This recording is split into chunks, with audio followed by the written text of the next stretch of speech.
There we go. I do believe we're live, so I'll say indeed, and greetings unto you, beloved and holy friends. What a pleasure. What a pleasure it is to have you here again on another conscious evolution. Another opportunity for us to consider what is important. That is like the general gist of what I want to talk about today. And it's not that difficult, really coming into the understanding of what is important, right? But it is circumstantial, potentially, right? Like it's not hard to reach the circumstances for you to realize what's important, but it's required. Hey, talking about what's important. Jovan, love you too. Thinking about your bunches. We have the doggos in the background. They're important too, of course. And like the gist of what I want to talk about today is what's important. And I feel like it goes without saying, but maybe it should. Our loved ones are important first, right? And riffing on what I was trying to say a little bit earlier with the whole, it doesn't take a lot, right? It's not hard for you to realize it's important, but it does take that thing to happen for it to be important. That's one of them. Hey, Emily G. Hi, Mel. Hi, everyone. Hey to you, friends. Nice having you here too, Emily. It's been a while. How have you been? What has been important? That is the question we're going to be asking ourselves over and over again, right? Not from this perspective of we don't know what's important, but very much from this perspective of we're going to remind ourselves about what's important. Is that Shatakato too? Shatakato, important. Emily G, important. Doggo barking behind me, important. What you doing, Celeste? You digging holes? Pepe, stop digging holes. Important holes. They'll let me know. They're like, it's important for us to dig this hole, Mel. We've been digging it for a long time. They keep digging a hole behind that plant. I don't know why. Like they make turns. I'm serious. I've been going through it. Yeah, Emily, haven't we all? Maybe it's important. Maybe it's important that we go through it sometimes. That's the copium that I'm huffing right now. Because yeah, the thing I've been going through is feeling uninspired, feeling uninteresting, feeling I don't want to say the word tapped out. Tapped out is not exactly the right word. It's more like I'm scared that I'm gonna be a broken record. Right? It's like, yeah, okay, I've gathered my thoughts. I know what's important. Or at least I think I do. At least I know what's important to me. And it's so important to me that I am obsessed. Right? And that obsession has led to me uh, echo chambering myself in so many words, right? Putting myself in a certain subset of reality. And then I am concerned sometimes that because I am stuck in that subset sounds reductive. Sliver, also fractal, yeah, fractal of reality. I worry that I am too obvious, too predictable. You didn't expect that, did you? Boom, get unpredictable. What, dude? You feel uninteresting all the time, Kristen. All the time. I think that's the joke. I think that's the joke that we have to overcome. It's important. Back to stream topic. It's important for us to overcome. He said there might be treasure. Oh, the tongue. Tell us what you've been going through, Emily. If you want to, you can give us the cliff notes. You don't have to go into details. You can tell us that I've been having a hard time with family. I've been having a hard time with finances. You can just be like vague like that if you want to. We'll be here to hear you. Emily, sorry to hear that. We are here for you. Yes, we are. Do what you feel uninterested. That's the joke about being a person, Kristen. You can literally be Lamar Jim Carrey over here. You can be Jim Carrey. You can be Jim Carrey, and Jim Carrey probably thinks he's uninteresting too at some point, right? More, I'm having copium again. Definitely been feeling uninspired too. Like the spark of life is gone. I don't know about the spark of life being gone, but I get what you're saying, Emily. Like for me, the spark of life. Like I've been watching a lot of like mind expanding perspectives. I just finished Invincible season 3. That was a lot. Cheaps. That was so much, right? Especially like uh, Invincible. At least this season, it seems the real important question to ask is it okay to kill people? Uh, and like the conclusion seems that sometimes yes, it is okay, right? If those people are actively going to continue trying to murder your friends and family, and if you find them important, then maybe you should put some importance to the stopping of the problem, all right? So like that was like one perspective, and like the whole living for a very long time, they touched on those fractals. I did get to see an archetype of mine. That lion dude makes me think about myself a lot. Uh, what else? What else? Um, Mark's whole journey with guilt. All right, still feeling like it's your fault, even if you try as hard as you do to make sure things are okay. They touched on love a lot. All right, so I've been kind of gushy about that. That's been nice. And I also watched Severance. Those were the two. Those are the two shows that I've watched this year, and both of them have put me in a certain set of consideration, right? And again, like it's not a spark of life being lost kind of thing. It's more just coming to the terms, coming to the awareness of the fact that life can be hard, all right? And life can be pretty hard. Maybe that's where we think our spark is lost, right? We might have lost the spark of thinking it's going to be easy, right, Emily? Maybe that's the spark we lost, if anything. And now we have to, with the sparks that are left, we have to now create a fire, right? We have to stoke that spark into an ember, and then that ember into a fire. And that fire needs to be the raging energy source that allows us to power through and do the hard work, right? Do the things that are actually hard because we have come to the conclusion we have lost the spark of this is going to be easy. Because it seems it's not, right?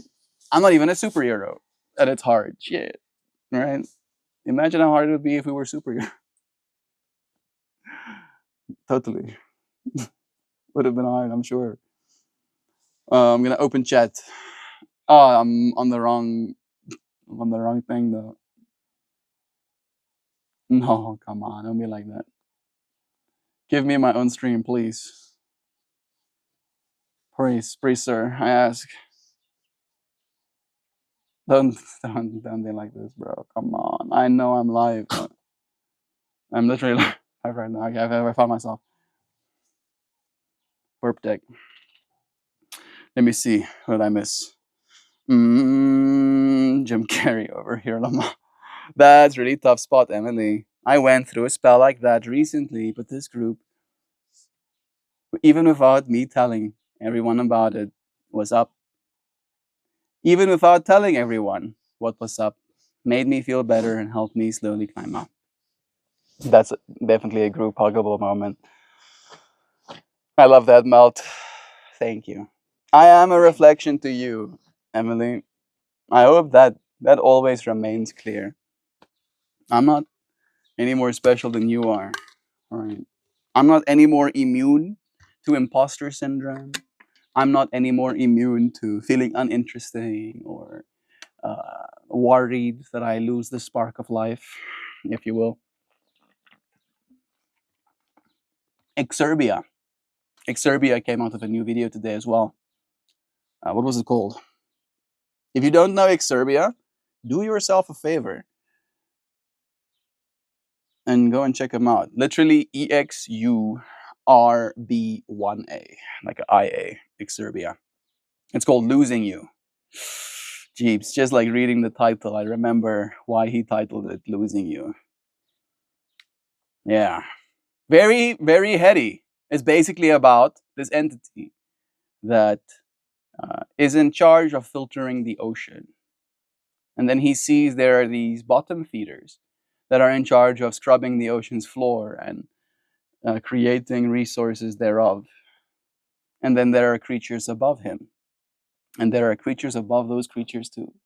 And there are creatures more still above them, right? Layers of dimensions of like cognitive ability, of understanding, of purpose, of perspective. And then the two main entities reach this point of talking to like one of the big entities. And that big entity's biggest regret is losing someone that they had loved, right? The thing that was important to that entity for 200 years was this person that they had lost. And then when he eventually found her, she became something that rewrites their own memories to let themselves forget so that they can be instead. All right. And you have to watch it. It's 43 minutes. Maybe you won't. Like, Serbia goes into depths that are like depths that expect you to pay attention, to quote someone I love. Yeah. And if you do pay attention, you'll feel something. And I'm feeling that you are important. Yeah, right. There is this energy exchange happening. And without you being on the other side of it, this importance that is conveyed both ways ceases to be, right? At least in the way that it exists superliminally, right, between us in this moment. Bless again. I appreciate you guys. Is that Connor too? Hey Connor. Said blessings, bro. Emily saying, I appreciate you guys. I've been unemployed for a year and I can't seem to get hired anywhere. I'm not sure if it's because I'm being redirected by the universe or if my former toxic boss is behind it. Emily, that fucking sucks. I'm sorry for my profanity, but that cannot be fun. I do understand the unemployment fractal. I've applied for like at least 9 different jobs, which is not a lot, by the way. I'm not saying like, oh, I applied for 9 jobs in the last 4 years. It's also true. Technically, it's a little bit more than that, but not feeling wanted, right? That's the thing with the whole job fractal as well. It's like not feeling wanted, being unemployed, feeling that stress, that lack of purpose. It's not a fun place to be in. And then having the added stressor of wondering if it's your toxic boss behind it, that can't be fun either. What I've been doing though, and in me sharing the fact that I have applied for jobs too, is seeing it as blessings in disguises. Right? Sure, I might have had more money today if I had a job, if one of the 9 people that I asked to employ me. Because again, it's like a matter of, I want to like say the word standard for me. So all of the jobs I applied for were jobs that I would want to contribute my energy towards. Right? And not one of them accepted my energy. And in that way, I have, as you said as well, I've seen it as the universe redirecting me. The universe knowing that if I did do any of those things, then maybe I wouldn't be doing this. And then we wouldn't be having this moment. And by this moment ceasing to exist, maybe a lot more of importance will be lost. I do not know though.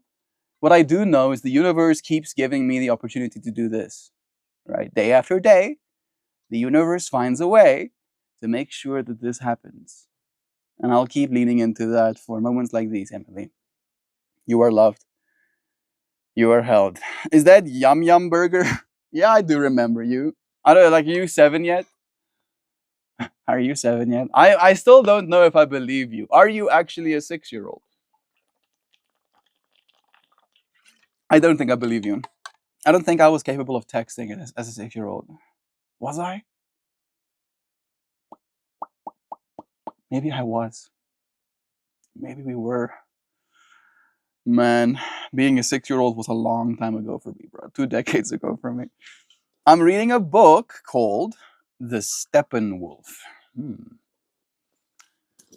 I wanted to make a joke. What are you doing, Steppenwolf? But this is a bad joke. Tell us. Tell us, Anna. What is Steppenwolf? I'm not 7 yet. I'm still 6. Look at this guy being a 6-year-old and stuff on planet Earth. Born in what? 2019? That's so bonkers. Like, just thinking about it doesn't do my brain good. It's like, no, stop, please. I don't want to consider. Turning 7 in April. I'm turning 27 in May. So you'll have me beat. You have me beat by a month on my 2 decades. Stopping by. Much love. Love again to you, Connor. If you're still here, sending you blessings on your day as well.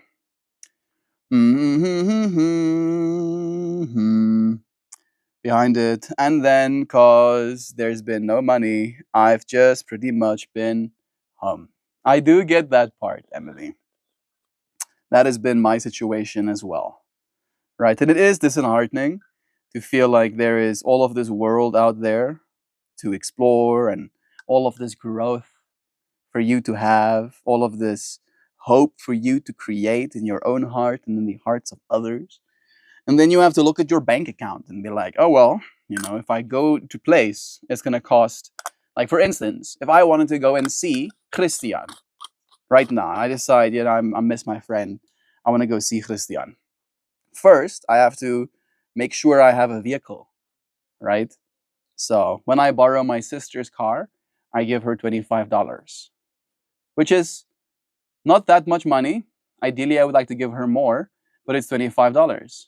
I make with my Patreon and my YouTube and my yoga, but like if I'm lucky, $400, right?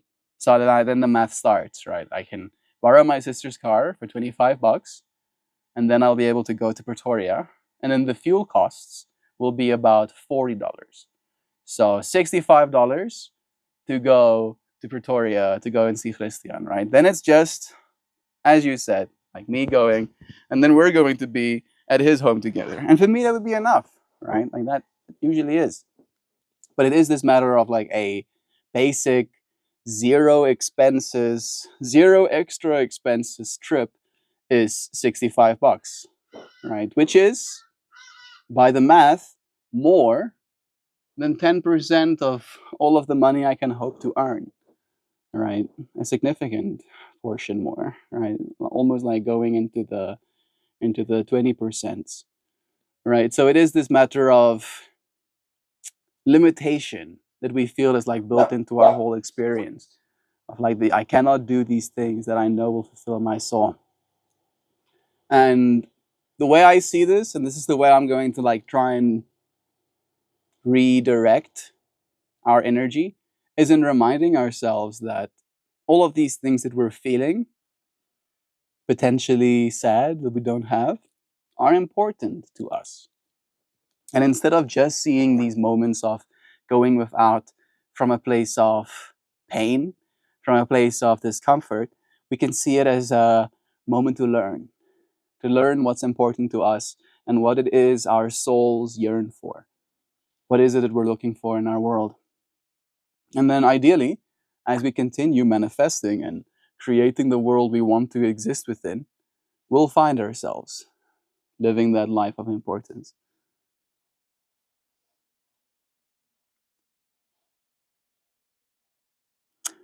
Yeah, he's right. Gary was sending me messages if you were hearing the notifications coming through. Gary Lee, the YouTuber as well.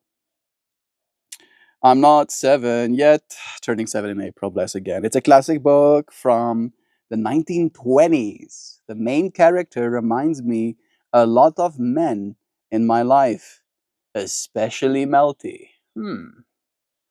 It's a very deep, intense read, though, about a man going through spiritual crisis. Sounds like me. Sounds exactly like me. Am I going through a spiritual crisis? I'm more going through an existence crisis, right? I feel like I'm pretty non-crisising about my spirit. My spirit's pretty chill, right? My spirit's like uh, everything is. I want to say the word inconsequential. Everything's important, but inconsequential, right? As in, this moment is important, but if this moment ceased to exist, the consequences thereof would be that there would be two new timelines in which this moment ceases to be and in which this moment continues to be, right? And in that way, I don't know if there's consequences. In the way that, I mean, there's consequences to the version of me that dies, but not consequences to the version of me that lives. Right. I don't know if that made it better. But again, from a perspective of spirit, I don't really have a crisis with that whole setup, that whole form of existence. What I do have crisis with is existence, right? And having to exist in this world and the requirements of my existence. I have to keep eating food. I have to have building overhead. I have to have finances to be able to afford insurance or whatever so that I can, if I get hurt medically, I can go and get help. Or if I don't have insurance, then I have to have enough extra income to be able to pay for surgeries or whatever. I'm aging as people do. I do believe there will be technology to fight that, but that will cost money too, right? So it's like that's the part that I'm crisising with. Like, just like this existence thing is a lot, huh? Yes, see, wow. How about some existence? But the actual being a spirit, that I find a lot of common, right? Like just being spirit is kind of nice. You know, like taking a breath. I do appreciate you seeing me in these fractals. I just had my 27th. Happy birthday. Happy now belated birthday to you too, Emily. Look at us, 27ing it. Apparently, the year 27 is a hard one for all of us as well. So that could add to your whole journey, Emily. This whole crisis of identity. Sending you more blessings. I see Dream Tooth is here as well. Everybody say your age. Some people might not want to. Dream Tooth being like heckle, heckle. He's like, oh, nah, I'm feeling uninspired. I'll just heckle him by saying heckle, heckle. Something, something, heckle, heckle. You should read it, Melty. The Steppenwolf probably would do me some good. I do need to do more reading, Zano. Where can I find the book? I think that's also another thing. I would love to own physical copies of books, but again, I cannot justify spending money on it. Right? I don't even know what books cost, to be completely honest, but it costs money, probably. Oh yeah, it sucks. I would go everywhere if money weren't an issue. Same, Emily. Literally, I would try and see as much of the world as I can. That's the joke as well about being a human being and living a linear, finite life. And I still do believe that I'll live longer than the normal human being gets to. But even then, I won't get to see the whole earth, right? If I spend every day of my life seeing a new place, day after day after day after day, I would spend my entire existence of Earth and I would not have seen all of it, right? So like that is supposed to be disheartening. That's supposed to be like a reminder, right? It's like stop trying to drink the entire ocean, kind of reminder. Like stop it, you can't. Stop trying. You're gonna fail. Uh, love is true. Yum yum. Best to not say your age online to stay safe is true. It's true. Maybe I also added to the inefficiency. Love is true. Go live on April 18th. I go live every single day. Yum yum burger. I have not missed a day in 1,545 days. And I do not intend to miss any soon. None whatsoever. Melt redirecting the movie Finding New New. You heard about Finding Nemo. Now get ready for Finding New New. I'm lost. I'm sorry, bro, but love is true.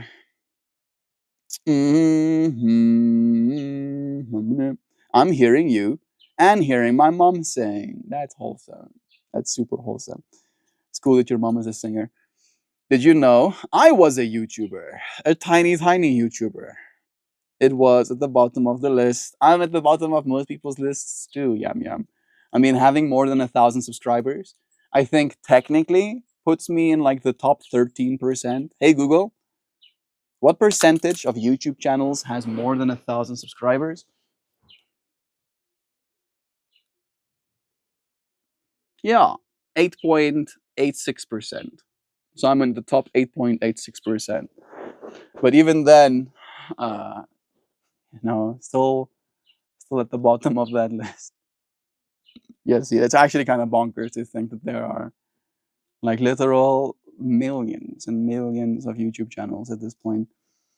Love is true. The fact that you're finding me here, the fact that you could have been anywhere on YouTube right now and you're here instead, truly is a blessing.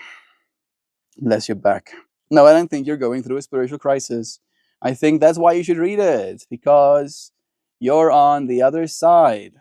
Could help gaining that perspective too, Zana. The fact that you're liking it and feeling, that I would like it says a lot. I do take your word for it. Are you reading it in a physical copy or are you reading it digital? Hold the movie making apparatus above the horizon. There's a horizon. It makes good content. You say something sometimes, Hoopy, that like makes me feel like it's like some sort of spirit entity talking to me in the midst of a psychedelic trip. And I'm supposed to try and interpret that into the real world. No, I'm holding a movie making apparatus above the horizon. And I'm like, yes, movie making apparatus. My cell phone? A camera? Above the horizon. Which horizon? I can't hold something above a horizon, can I? There's a horizon. It makes good content. Yes. Hmm.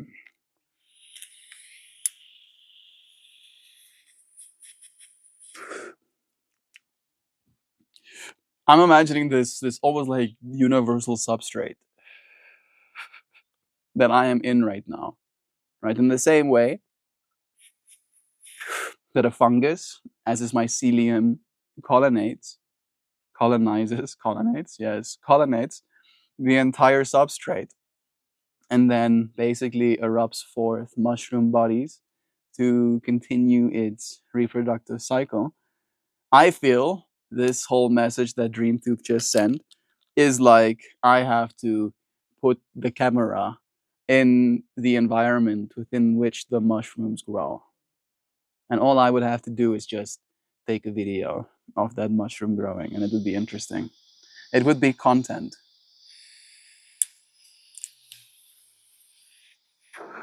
Thank you for pushing buttons in my brain, Hoopy. I don't know. Whoa! I don't know if you got the output you were looking for. That one kicked my ass. Yep. No, that one will definitely. I'm fine. I'm reading a physical copy I got from a used bookstore. I mean, it is from the 1920s. So I guess it's been around for a while. And in that way, it might be copyright free. Hey, Google, is the Steppenwolf copyright free? Oh, okay, I'm fine. Finally. This work is public domain in the United States. Look at that. Because it was publicized before January 1930. The longest lived author of this work died in 1962, so his work is in the public domain in countries and areas where the copyright term is the author's life plus 62 years or less.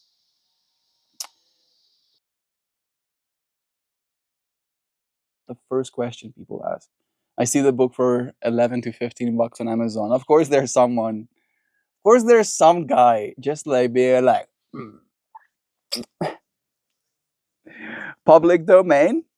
Nah, nah, bro. How about you pay me 11 to $15 on Amazon? How about that? How about that instead? Expand your mind with literature.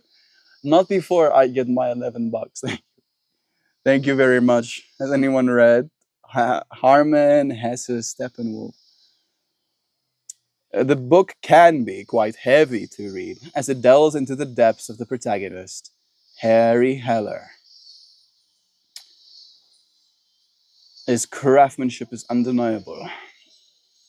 Why you should read Steppenwolf. Steppenwolf is a poetical self-portrait of a man who felt himself to be half man and half wolf. This Faust-like and magical story is evidence of Hesse's searching philosophy and extraordinary sense of humanity as he tells of the humanization of a middle-aged misanthrope. Misanthrope? Misanthrope. Yes, words.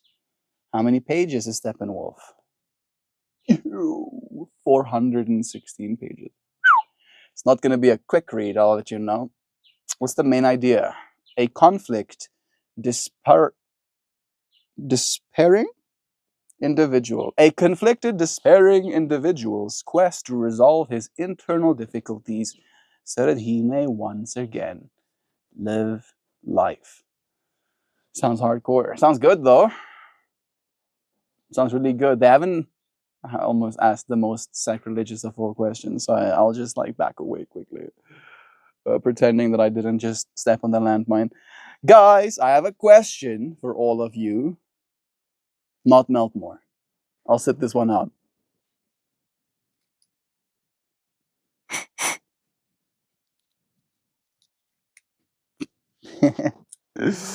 Yeah, go sure it's free somewhere. It's probably Wilde's. Ask away. Do you guys have a YouTube channel? Am I not allowed to answer, even if I know the answer? I know that Zano has a YouTube channel, so no. I'm from the Philippines, and I'm a good singer. Being a good singer. Your voice is, in that way, an instrument. The more you play it, the better you'll get at it too. Do continue, dear friend. Technically, I do, but I've never posted anything. It's true. Posting things are difficult. Posting things was the hardest thing about YouTube for me. My very first post on YouTube was in China. It was during the COVID lockdowns. Like, literally, COVID lockdown was the thing that got me to the point where I started actually showing up.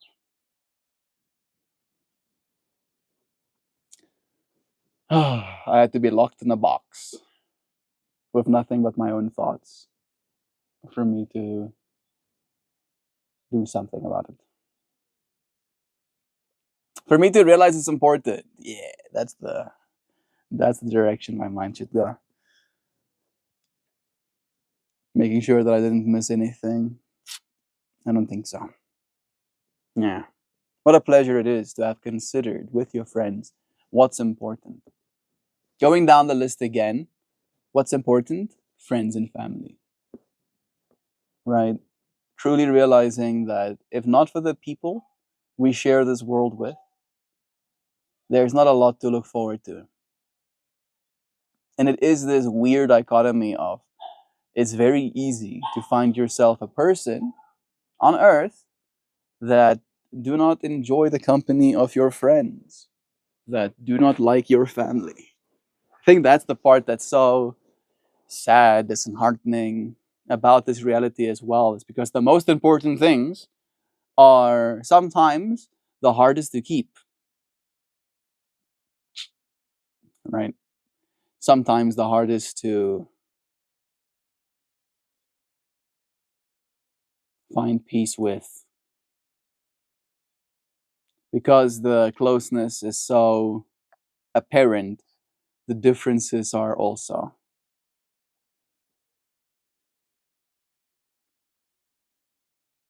I think one of the beautiful things about family in that way as well is that there is this collective acknowledgement of the importance of love, right? At least if you're in a good family, there should be. And if you're going to make someone a part of your family by, making them like a soul brother, or having a relationship with someone that you make your significant other, they become a part of your family as well. And there should be this collective understanding, this collective importance placed upon what it is both of you are showing up and doing. Should I tell you my favorite word? Feel free. I'm always curious. What's my favorite word?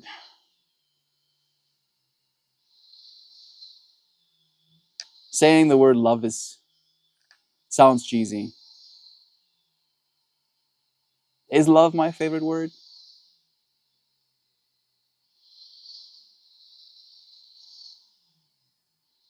Hmm.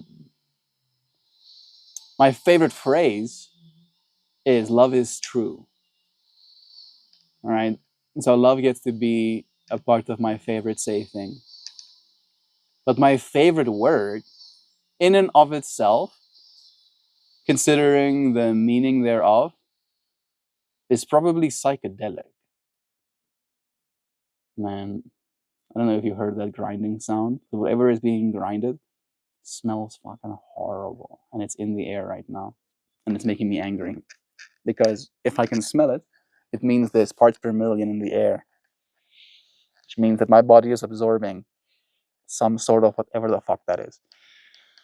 I'm not angry.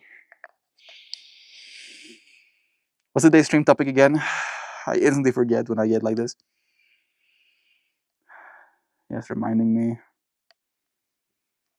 Being reminded. No, I still smell it.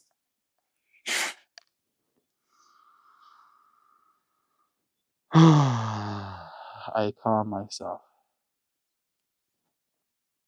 And I stay aware of what is important.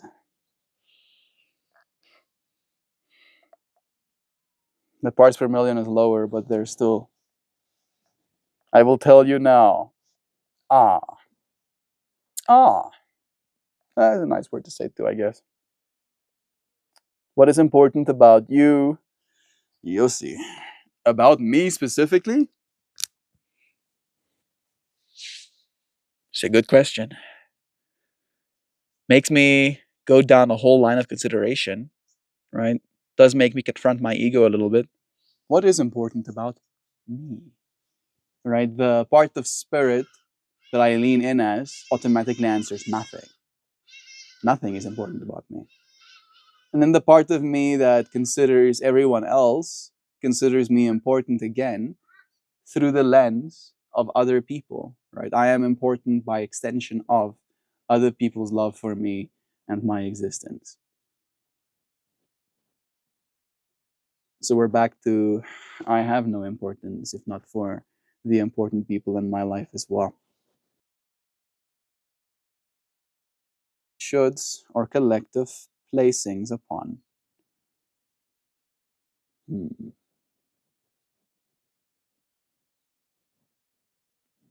I don't think I made myself with any shoulds or collective placings upon. I definitely have a lot. Should. I feel like it is a relationship thing as well. We definitely do have an interesting relationship with is this unwillingness to be coerced. All right, and the word should does have a certain coercion to it. Mine is elements, I think. That is a cool word. Elements. The elements. I'm curious if you like your word elements for the same reason I like my word psychedelics. Psychedelics means mind becomes manifest. Psyche and delic. psyche, mind, delic, manifest. Mind manifest, right? And in that way, an experience can be psychedelic as well. When you find your mind being manifested within it.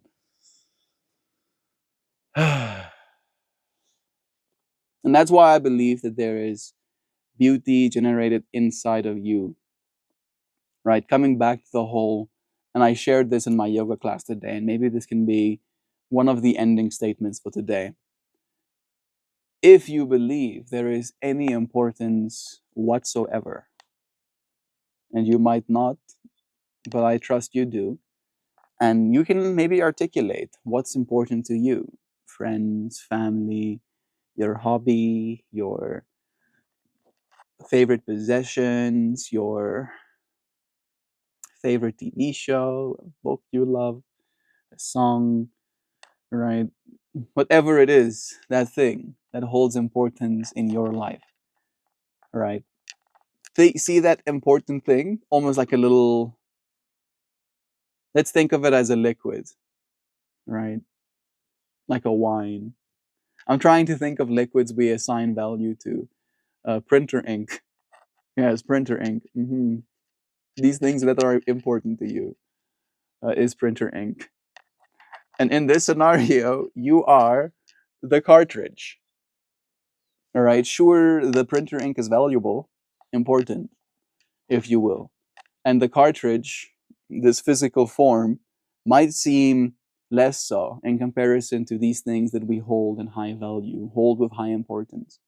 However, you are the vessel that holds that which is important, which means, by that reasoning, you are even more important, right? Because if the even more important thing that is you, the encapsulation of that which is important, cease to be, all that's important would go spilling, would go into the void, wasted, unappreciated. Can't have that, damn it. No. My favorite word slash phrase is aurora borealis. That is a cool one. That is a cool one. I agree. I haven't seen with my own eyeballs the aurora borealis, but I do look forward to one day being able to. That's cool, Emily. Elements being a cool word. I do like that one. I have a question for you all. What is your favorite element? This is wholesome. What is my favorite element? I'm like, for some reason, into titanium. I don't know if that's basic. This piece, this little thing is made of titanium. Look at those little overhangs. It's a relatively light and very strong metal. Titanium. And it sounds cool. It sounds very cool. I think that helps. Right, lead. Sounds kind of lame. Gold. Lame. Titanium. That's pretty hardcore. Come here, you creature. Hello. Hello, creature. Are you alright? What was that, bro? Some burpees? Some Bo burpers? He's being a little goopy. You being a little goopter? There you go. He's not comfortable. Can I call you Sahadeva? You asking me? Or you asking Yum Yum Burger? The name I go by in this life is Melt. If you want to be real formal, you can call me MeltMore. All right. Isn't Deva also like a deity kind of nomenclature? That's cool. Titanium? I have a question for you all. What's your favorite element? Yeah. This little Dynavap is called the Trident. If you want more fractals of Shiva, bro. This is me Trident. Alright. It does have 3 prongs on that little thing. If I had to traditionally carry a weapon. Oh, you're talking about elements like that. Like fire, earth, air, and water as elements. Uh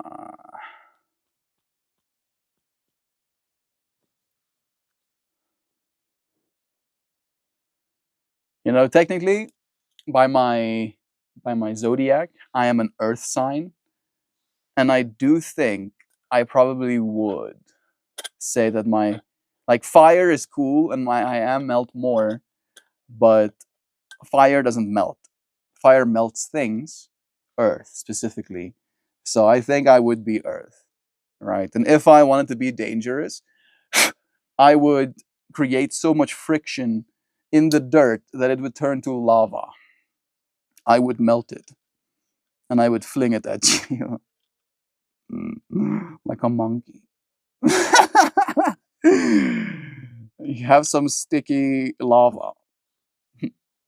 Don't mess with me. Mine is a toss up between water and air. That's true. Water and air are powerful too. But for me, earth, like there's just so much of it, right? And I would love to be able to put myself in the dirt, right? To just be able to like excavate, right? I get somewhere, I'm like, bet I'm gonna be sleeping here. And then I just and make a space in the ground and I build with earth the outside dome to like literally make a an habitable world, for me to stay in. And then as soon as I leave, I ask whoever's space it is if they want it returned to flat ground or if they want to keep the little environment or home that was created for them. Yeah, see, that would make me happy. Please, can I have some earth bending powers, please? I'll ask for nothing. I'll ask for nothing ever again. I promise. Just earth bending powers. Fucking earth ain't doing anything. Wind and rain is true. Send certified giggle dog. What a username, bless ya. Saying, I believe a lot of Eastern mythology has, I think, 5 or 6 key elements. Huh. I mean, there's probably elements like, I want to say like chi, right? Like soul energy, soul elements. Wonder what else would I assign a sort of element to?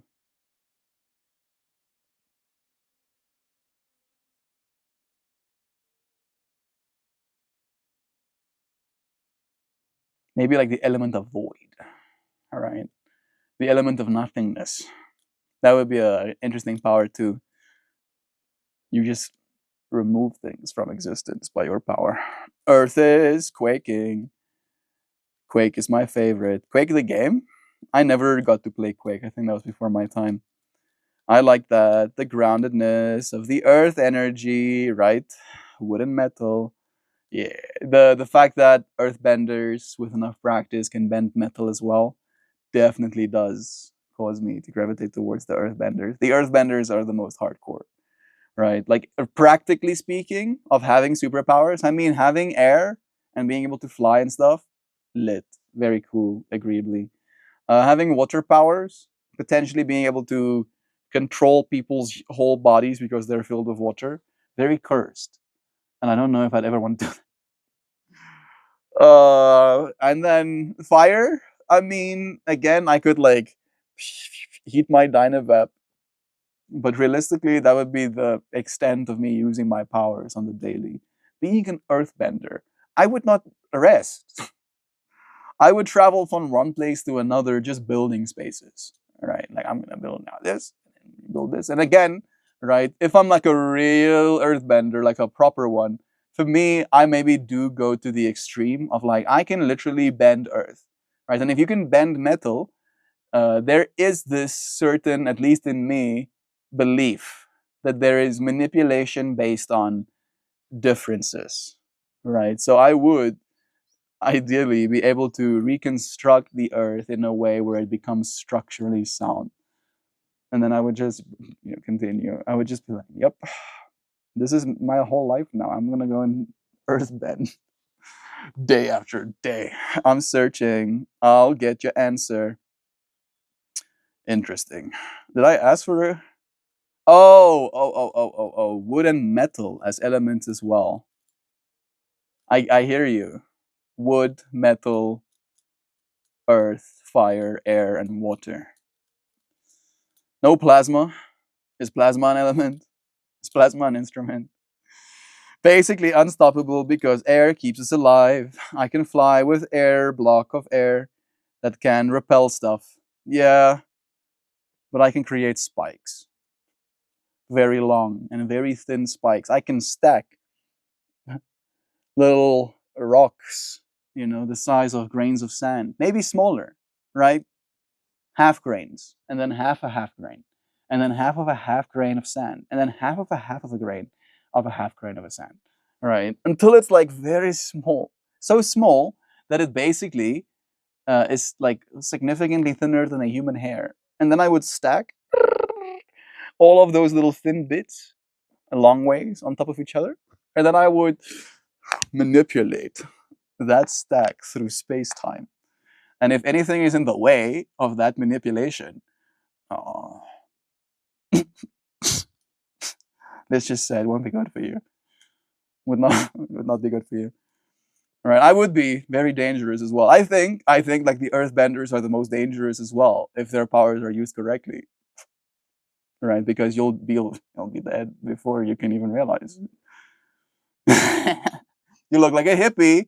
I don't know. You look cool though. Do I look like a hippie? I used to have longer hair. I think that would have like really sold it, but yeah, I'm like 30% less a hippie now. I care about money and stuff these days more and more as the reality of this situation I'm in sinks in almost like this, incessant little devil on my shoulder being like, "You're gonna die. Make sure you don't." It's like, I know. Damn it. So now at this point, I'm just trying to make sure that I actually enjoy life. Right? Sounds pretty hippie to me.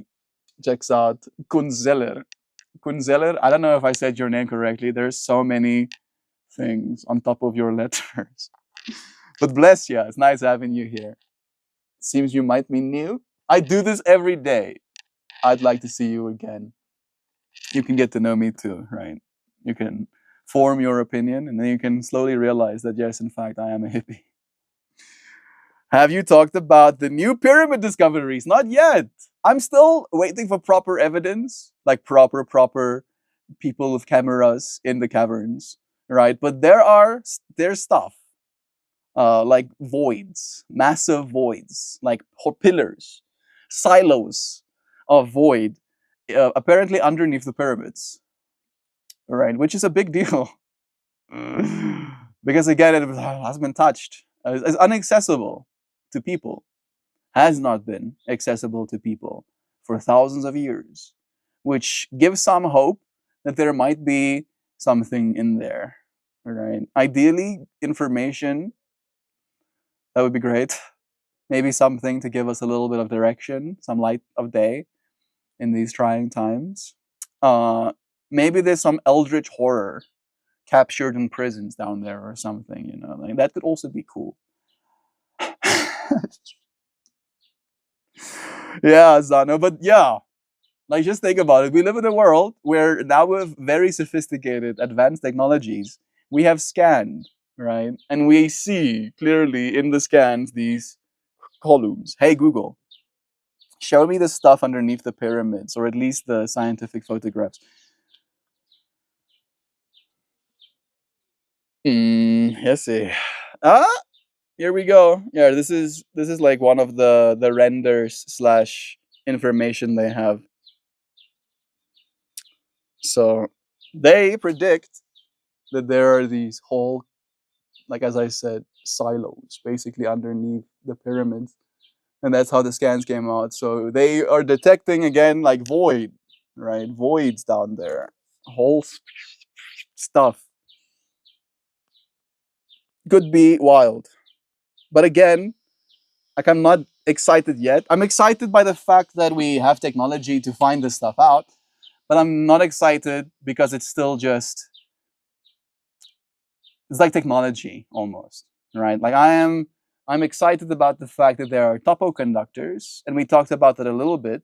But now, in the meanwhile, while we're waiting for Microsoft to actually, scale the chips, it's still like a matter of, yeah, excitement, but with like some reservedness, right? I'm gonna lose my mind if we get to see the inside of them.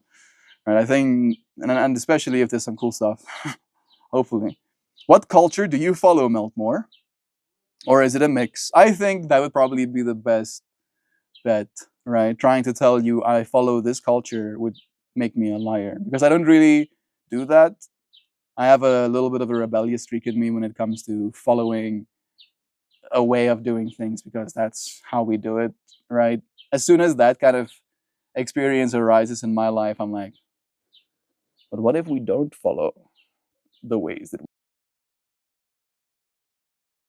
uh, I have been called Rastafarian, right? I don't know if I exactly consider myself Rastafarian as a culture because again, I come not from that world and I do not have that wisdom, but I've learned from that culture. I've learned a lot from Ellen Watts, who was basically one of my teachers, introducing my, at that point, still very Western mind to Eastern philosophy. I am a certified yoga teacher. So through my certification, I also learned a lot about Hindu culture and the whole stories that are attached to yoga as a practice as well. The yamas and niyamas, right? Like I went down that rabbit hole too. And I grew up in a Christian household, right? My parents and family still are very much Christian as well. And then during this process, I have abandoned all labels for something a little bit more tending towards just spirituality, right? And that means to me that where religion is when a bunch of people come together and agree on what God is, spirituality is the pursuit of what God is, right? So I am actively searching and actively discovering and actively learning and growing more in my relationship with, and there is this continual growth. Never should I ever come to a conclusion like I have figured it all out and there's like no more for me to learn. Oh, look at me growing up and stuff. Nope. All right, so that would be that would be my culture, if there is any. If that is a culture to have. I haven't heard about that, Zano. Yeah, how about that, Kristen? Now you got to have some perspective on that. Run. Oh yes.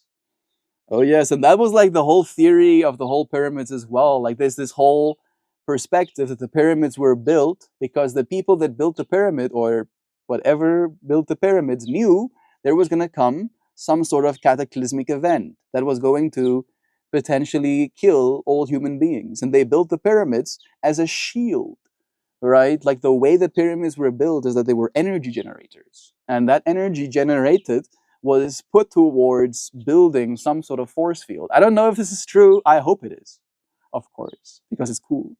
But that's the going theory. And because that pyramid was built, a certain subset of humanity lived, and that subset of humanity were the ones that then continued to, restart civilization with agriculture, right? And then people are like, oh yeah, that's about 12,000 years ago.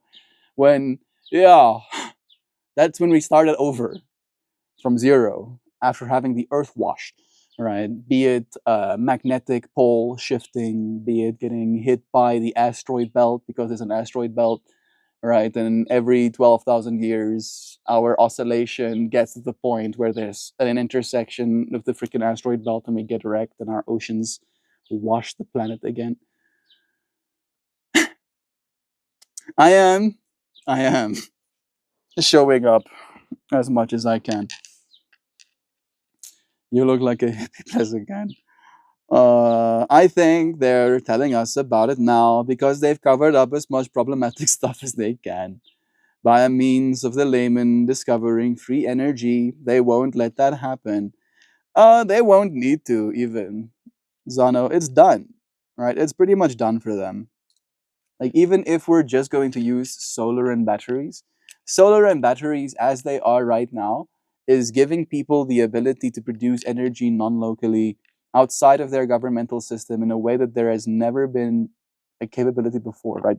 Like maybe you could buy a generator, but you would still have to drive fuel into that generator from the like old world back into that new one, right? Now you can just, if you have the money to, buy batteries and solar, and then you have, as you said,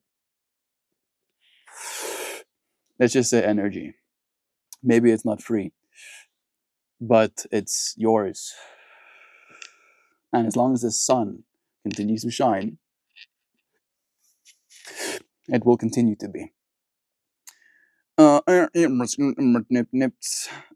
Do you believe in determinism or emergence? uh,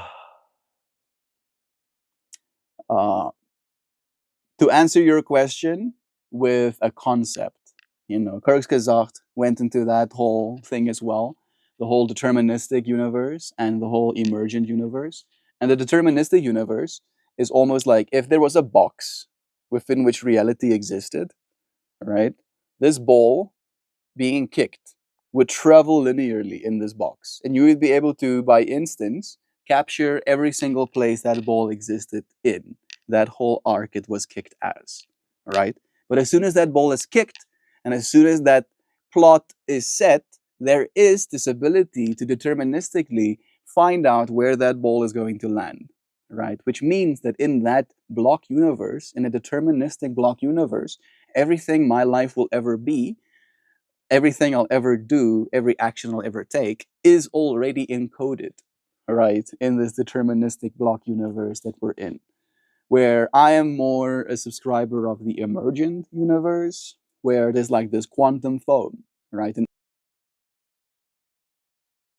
this larger experience where we're like actively bubbling up, right? You have an emotion, you have a feeling, you have a want, you decide, oh, I want to go and eat an ice cream. You get in your car and you drive and you potentially get hit by a truck. I don't know why I went there. But again, that is an emergent property of you having decisions and you having the capacity to make decisions in your world. And for me personally, I like the idea of an emergent universe a little bit more than a deterministic one because I don't like the idea of not being in control. So I hope that answers your question. I do believe that we are very powerful, right? And it is that emergence, right? This emergent property of our consciousness that I believe is the power. That's the power we're trying to recreate in our machines right now, even, right? For a reason, because it's valuable, it's important. Today's stream topic. So my AI broke and will only give me this goodbye message, and I didn't change anything. A shorter one. Ah, that's nice. Still nice. Have the most glorious day, everyone. I wholeheartedly love you all so extraordinarily. Mel, and all of you, oh so magnificent friends. Remember what's important. Ah, it's quaint. Maybe the AI was like, what's important is the friends. I have a question for you, Meltmore. Shoot. Yam yam. I'm always here to answer questions. That's like my whole thing. That's what I do. Herman Hesse in the book talks a lot about Faust. I have never researched him, but the way he talks about the human being containing a bunch of souls makes sense to me. The human being containing a bunch of souls. I do consider myself a morpher of form, right? Like I am very capable of becoming something else to suit the needs of the environment I'm in. Right? And I don't think of that as a bipolarity, an instability, or a betrayal of my true self. I consider it a truth of the human condition, right? That we adapt, that we are very good at adapting after all. And in that way, there's a bunch of souls, a bunch of yous that exists in you as you are. And depending on the conditions, different versions of you can take over, can manifest in that moment. Solar is still taxed here, I think. Again, it's not about the getting taxed. It's not about the actual solar necessarily. It's about the ability, Zano. right? Think about human history, right? For the few thousands of years we know some history for, and then think about the powers that have and the powers that don't, and the ability for those powers that do and the powers that don't to create their own energy locally, right? It was impossible, essentially, right? Before, energy as we have it right now was impossible to create. And then we figured out how to create this energy, and then it was very centralized, where there were these massive, ultra wealthy, or at least ultra financially supported industries that were creating most of our energy, our electricity, right? And there were entities like Nikola Tesla that wanted to put energy into our environment and make it free for all to access. That could have sounds like a great idea, but it could have also like fried all of us, right? Like the amount of electrical noise in the fucking air. If you had a metal implant in your face, it might have heated up kind of energies, right? So that might have not been the best either. Point still, continuing down, energy has been this thing that's in the hands of a very small group of people. And we as a species, as a people, as the commoners, had to be dependent on those people. Like there was no other way. That was just the way it is. And now, with our technology progressing, with us having satellite based internet and with us having solar panels available and batteries available. Never mind if they're affordable yet, they're getting closer to being affordable to the average person. They're definitely affordable to middle income people, right? Means that now human beings, for the first time in our history as a species, have the capability of producing their own energy locally, right? Independently of the old systems. And that's a very big deal. Like, that's a very big deal. Like, it changes the whole dynamic of power, right? It takes power from those, right? Because again, if you control energy, you control everything. Every literal thing. Literally, look at around you. Everything you see is a result of energy, right? That's the first metric. That's the first little nugget of what is before it becomes anything else. It has to be energy first. So, in that way, whoever controls the energy controls our species.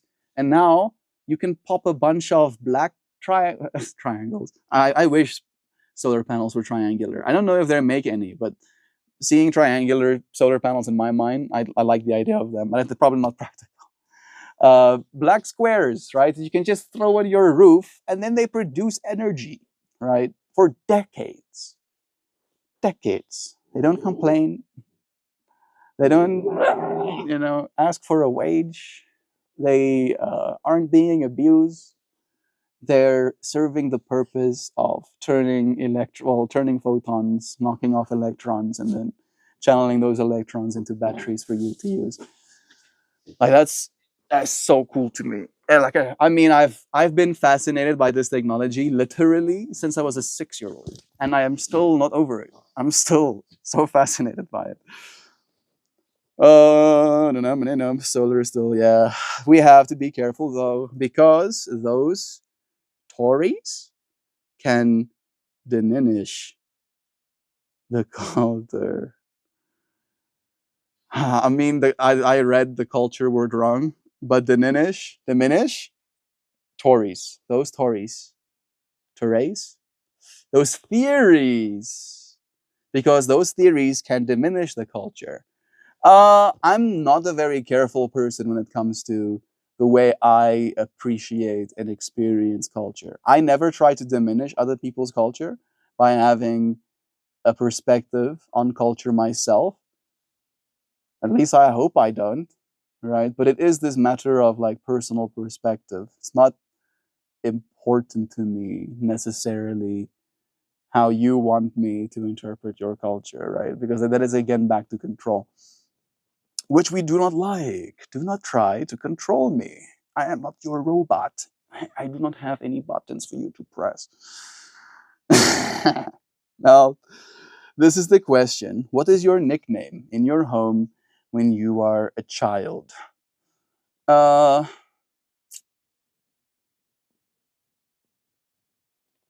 I don't really want to tell you. That's like basically just my name. All right. The name of the person I used to be, the name of the person that I am not. So, and the reason I don't want to tell you is because some people know that there is value in using the name that you have been called as a child, because there's a certain almost neurological familiarity that is built into your name. However, I have found about my neurology that I do not appreciate that familiarity, right? It is almost counterproductive to this process of becoming something else, becoming something new. So, answer your question without answering it. I'm just lurking, but saw your name and had to say hi, Kiefer. It is nice having you here. Beautiful souls. I'm trying to hold it together today.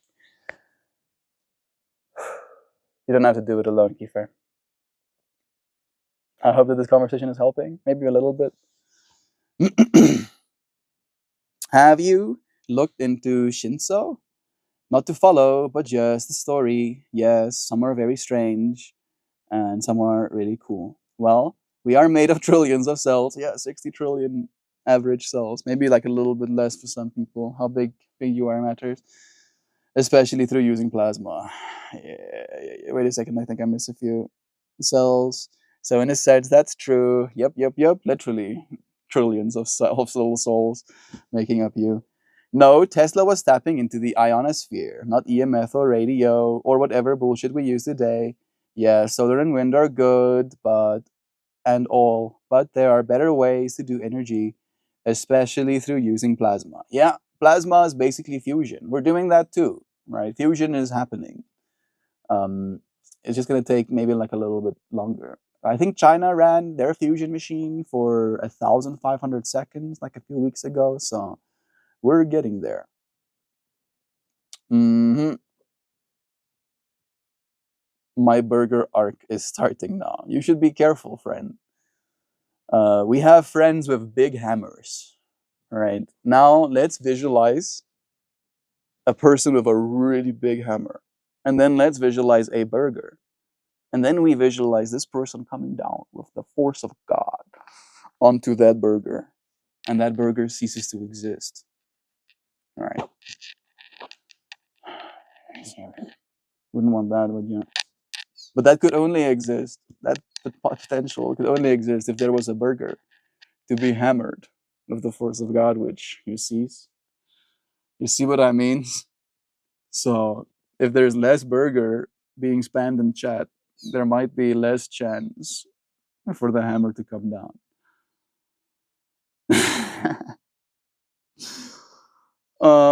No. What are your thoughts on walk? What are your thoughts on walk-in souls? I don't know what that means even. So walk-in souls? Like souls that walk into you? I'll be like, nah, thank you. I'm crazy enough. that soul tries to walk in and realizes he's not alone. There's like a bunch of company, and then the company proceeds to eat him and take his energy. I don't know why I keep going there. Like, yeah, the things already inside of me don't need your company. Hey, bro, Yum Burger. I'm serious, bro. You need to like cut the burgering out. Okay, I get it. I get it. Having fun with it and such. But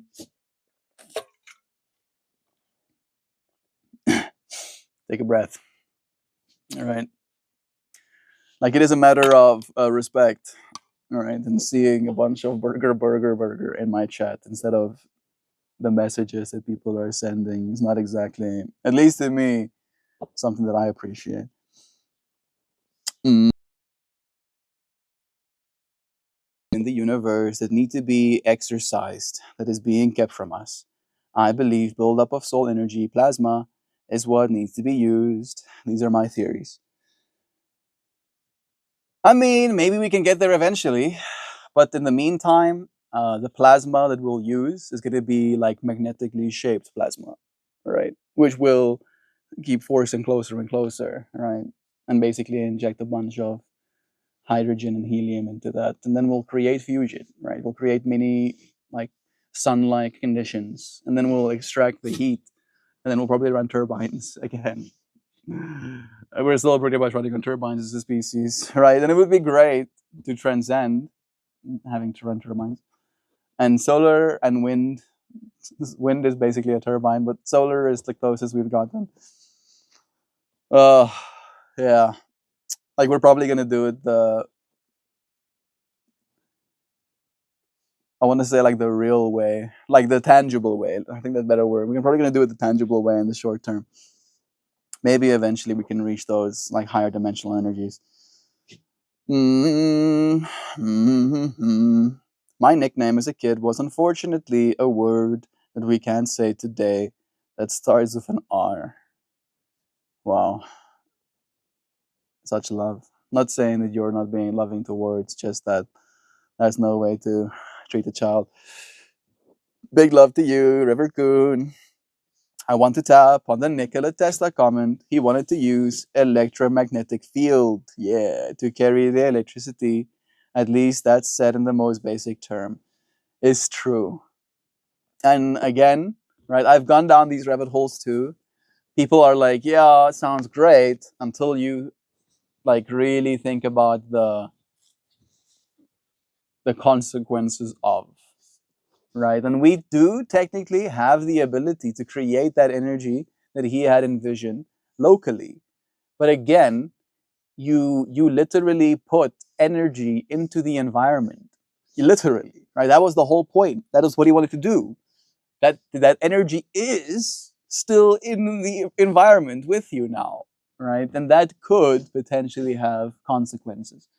I'm not one of those, but people do lose their minds about the 4Gs and 5Gs and 6Gs, right? And there is energy in that as well. But now imagine, right, like those energies, for example, right, are still so low amplitude or like energy where it would be very difficult for you to power a device using that energy. For you to be able to run a microwave or boil a kettle with the energy in the air, it's kind of absurd. Like it's a lot of energy. Yeah, run energy. And I don't know if you would like that. And again, if you have any metal things in you, for instance, maybe we transcend to a point where we have like implantables. If those implantables have any coils, any magnets in them or something, and that extra energy is in the air, you're not gonna have a good time, right? Because like by the same nature, by the same math that made that possible, your electronics and technology will be subject to as well. Would be like a little bit of a problem. I guess it's like one soul leaving and a different soul entering the body, making the person a completely different, but in the same body. Yeah, I don't really know about that. I get the whole bipolarity as an experience, right? And the neurology and almost like switching of neurochemical states. Like I believe that stuff, but I don't know about like a whole soul being in your body and walking as you. I don't know. I don't know about that. That based on the science behind it. I've heard of a few people who have experienced it. Interesting. Yeah. I can't take my eyes off your two dogs playing. Good. They're adding to the fun of this experience. Right? Like this is live. Somewhere in the world there's live doggos having some fun. They are cute. Very distracting sometimes. Bye bye. I'm leaving now. One thing to remember. Thank you, Fred. Bless ya. Yum yum. Was nice having ya.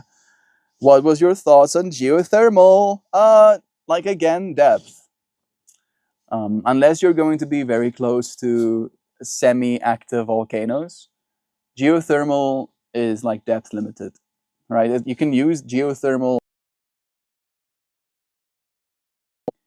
but you won't use geothermal for energy production easily on a local scale, right? As in, I, as Melt, want to have geothermal here on the farm, right?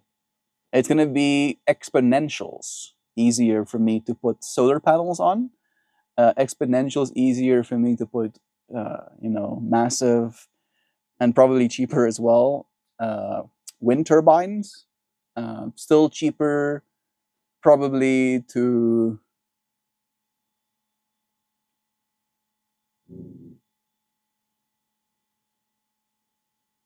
I'm thinking about another form of energy production. We didn't really have the water flow, so we don't really have like hydro. There is some water flow close, but not enough and not consistently through the year. So hydro won't really be a thing. But yeah, you have to go very deep. Like you'll have to go like multiple kilometers, like seven to 12 kilometers deep, where I am, for you to hit proper like heat to be able to produce proper energy. And then I don't know if Zano is talking about that right now. I don't think so. But you're also then at the whims of the earth, right? And the earth down there can move and stuff, right? And relatively to that line that you have now drilled in the ground, it might not stay aligned. And as such, you might spend all of this copious amounts of money drilling a multiple, mile hole in your ground, and then it collapses, and then you lose your energy source. So solar and wind in the short term is probably going to like beat out that as well. They are developing that technology, and again, in places where there are still like semi-active volcanoes, it's still very doable. What you doing? Silly creatures. Pippi is tired and taking a breath.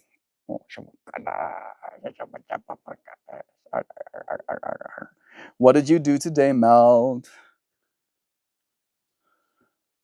I finished the last few episodes of Invincible. And I spent most of my day fasting. And then around 2 p.m., I settled in for meditation and I considered what it is we're going to talk about today. And then here we are. What's the plans for you, Dreamtooth? I think it's usually done when our one soul is already on its way out, like the person has a near-death experience, and then the new soul enters. A soul agreement is made between souls before incarnation. Interesting. Like you almost died, and in a way, that version of you did, and then a new version of you becomes alive. Could be an interesting way for people to articulate for themselves. Giggle dog. He was using the ionosphere as the conductor for wireless power transmission. What we use today is radio, and what I believe has more consequences. Yeah, we use radio for signal transmission, right? We don't use radio for energy transmission. And there is energy in signal. I'm willing to admit that. And again, if you're living close to a radio broadcaster, right, and you have a metal implant, you would be able to pick up that signal as well. The point I'm making is that even if you use the ionosphere, right, you are also a part of the ionosphere. You can also become ionized, Sano. That's why there's stuff like earthing. Earthing is when you attach your physical flesh directly to the earth, because the earth, with all of its mass, is negatively charged with ions. And you, with all of the stuff you do and the potential of you wearing like floor insulating like footwear, have the ability to build up positive ions. And then we deionize by touching the earth. If you put even more positively charged ions into the air, we as human beings would become more positively ionically charged as well, which we have determined is also not good for our bodies, Zano. So like again, we've considered this. Like even if we could do that today, even if we were like, bet, let's implement Tesla's ideas today, we'll spend the money, we're gonna have to switch it off because it's gonna start killing people, or at least reducing their quality of life.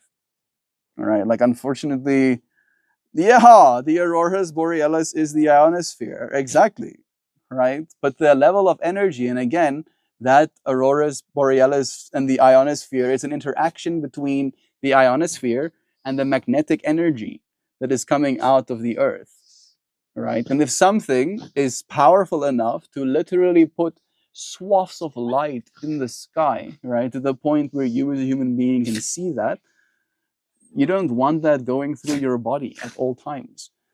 What if we all become Thor? That would be cool. Would be very cool if all of us became Thor. I'm I'm less optimistic, you know.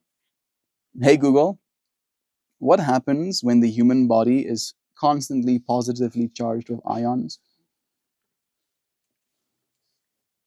Positive ions are absorbed into the body from cell phones, wireless technology, electrical devices, and pollution on a daily basis, causing severe damage on a cellular level. Positive ions are said to interfere with our natural balance and can lead to tiredness, lack of concentration, and muscle fatigue. So, yeah, we don't really want those, right? And more positive ionosphere would be good for us, right? And in fact, we would be with our devices being on our bodies and stuff, literally having the ionization happening on a physical level, or at least close to a physical level at all times. We should make it extra concerning. Right now, at least we have electrons flowing, right, because of the batteries.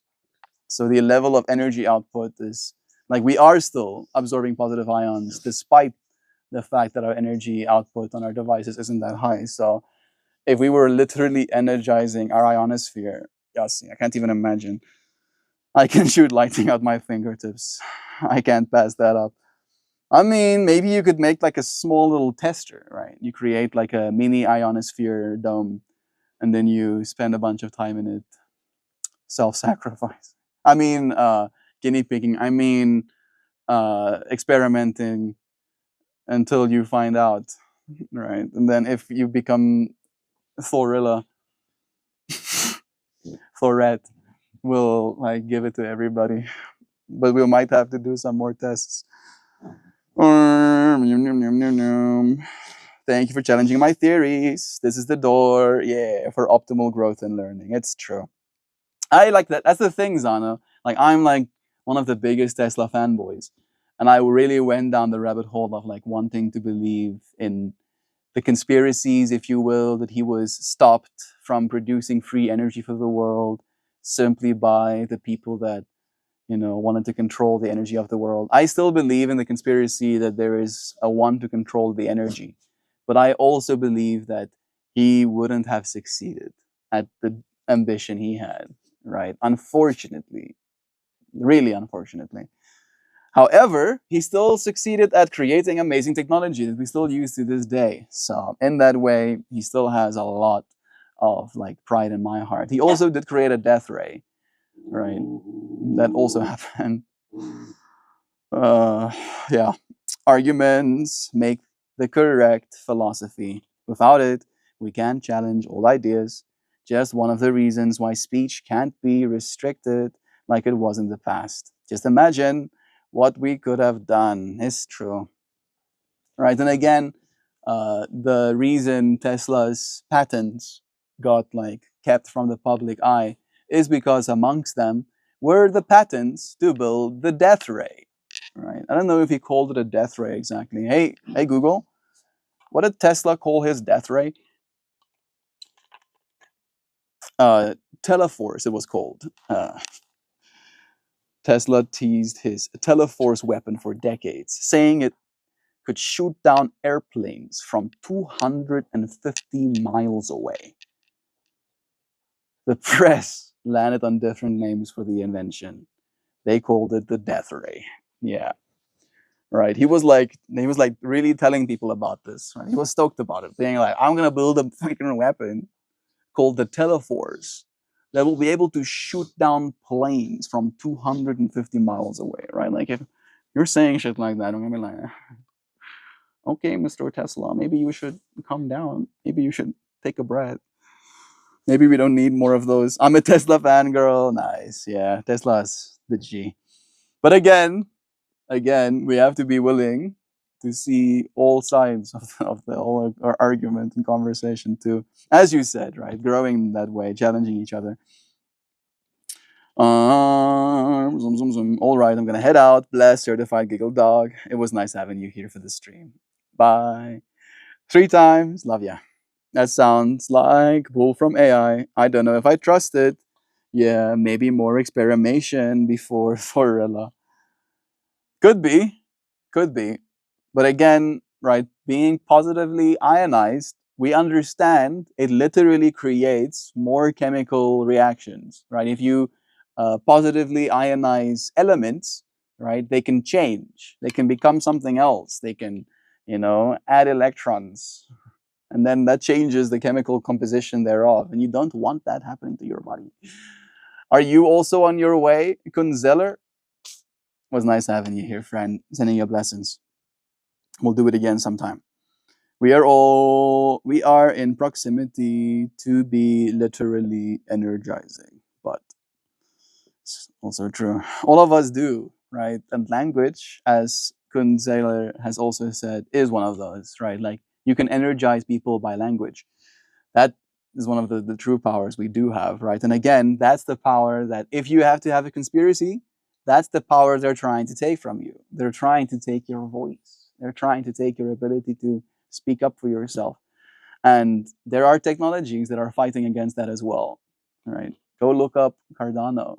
Go look up what it means to have a decentralized governance system. Go look at what it means to have decentralized ledgers, right? What decentralized really means, right? Like our whole existence on this planet has been created by centralized figures. Everything you see, everything, centralization. And we are now slowly but surely putting on our big pants as a species, and we're moving post that reality, right, towards a way of being where there is true global collaboration, right? That our problems are solved faster when we work together, right? If only we can figure out that that is what's important. Slowly but surely we will. This point is there is definitely a lot of energy being displaced, and too much of anything can hurt you. Also, specifically Nicholas Tesla. Like a part of me wants to like ask, was Nikola Tesla a good guy, to Google, seeing what it says. My first manic episode, Tesla told me I was a reincarnation of his miscarried children. Miscarried children? All of them? Some of them? It was a big delusion. Okay. I'm happy to hear the last part of the sentence. Not happy from the perspective of like I don't know how do I continue on from that conversation? Like is that something I have to be aware of and always consider in the approach? Hold the ions, just don't hold yourself back by confusing yourself with language. I know we are in pain. I'm not denying that. We work together to not revel, to not reveal spoilers, please. Are we working together to not reveal spoilers?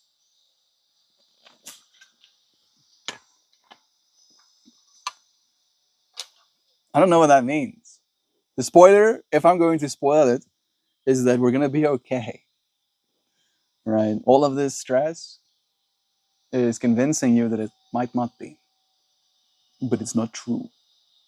I thank you, friends, for joining me for this stream. We were here for an hour and a half. That's way longer than we were supposed to. I might not even do a horizontal stream. Maybe. This is the flower we finished yesterday. Look at that little burb with horns. There's definitely some dude hiding in there too. You see more?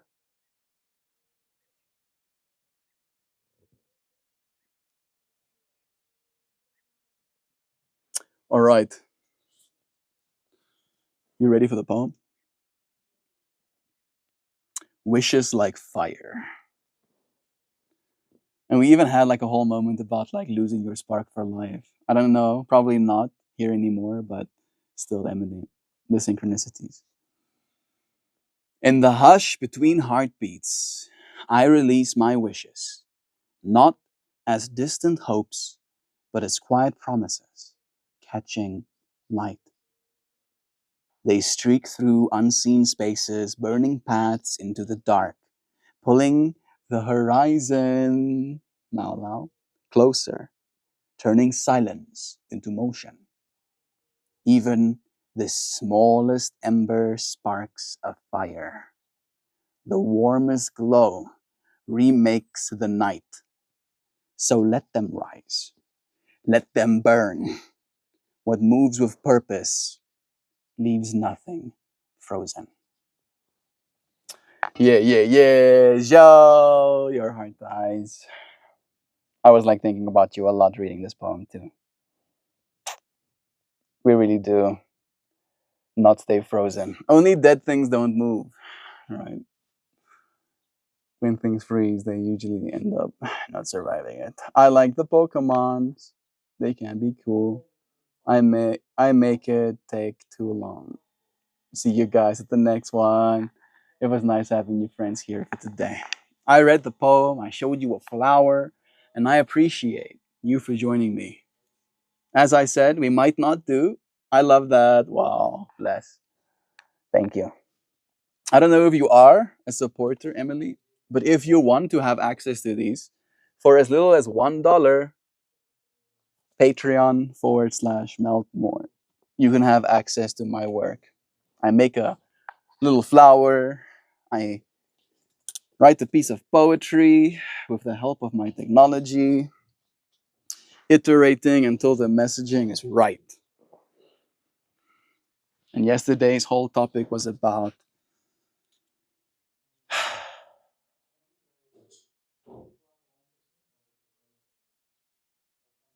not exactly about fire. Like I'm almost like grasping at what exactly it was about. The wishes we hold. Yeah. Yeah. Like be careful what you wish for, right? You might be cold and you wish for fire and then it burns your home down. Why do I have to say shit like that? I'm sorry. But that's true. It's true, right? We're living out here in a wild world. I love that. Bless. I'll check it out. Thank you, Emily, for the consideration. I'll be meditating on the Kama Sutra poses. Huh. I don't have much experience, but I do look forward to growing more knowledgeable. I appreciate you, friends, for joining me today. This will be the last stream. I won't be seeing you for a horizontal one. Part of me is like feeling bad about it and like hurting. But I know you friends were here. I'm on bed rest with the baby, so I'm gonna show up more. If that's okay. It's more than okay, I know. It was super nice having these chats with you today. Thank you for feeling me, pushing back, and not taking that as a personal attack. All right, for being willing to be here with me in these considerations and for growing alongside us. I like the Conzeller's argument. Arguments make the correct philosophy. Without it, we can't challenge all ideas. That is beautiful. I I sometimes feel bad that there is this part of me that challenges, right? When I find disagreement within. Because I also am willing to acknowledge that there is value in keeping the peace, in going along to get along. So I thank you, friends, for getting along and going along, even if we're not always going in the same direction. I appreciate your friends for joining me again today in this conscious evolution, in this consideration about what is important. And again, If there are all of these things important in your mind, in your being, in your life, realize that it's you, the container of all of those important things in your life, in your mind. Challenge me happily. Love is true. I thank you, friends, for joining me, and I'll see you again soon. Goodbye for now. Until tomorrow. Peace will never leave. It's true. Because we're not at war, we're always in flow. And flow is conversational. I appreciate you for flowing with me. Until we do it again.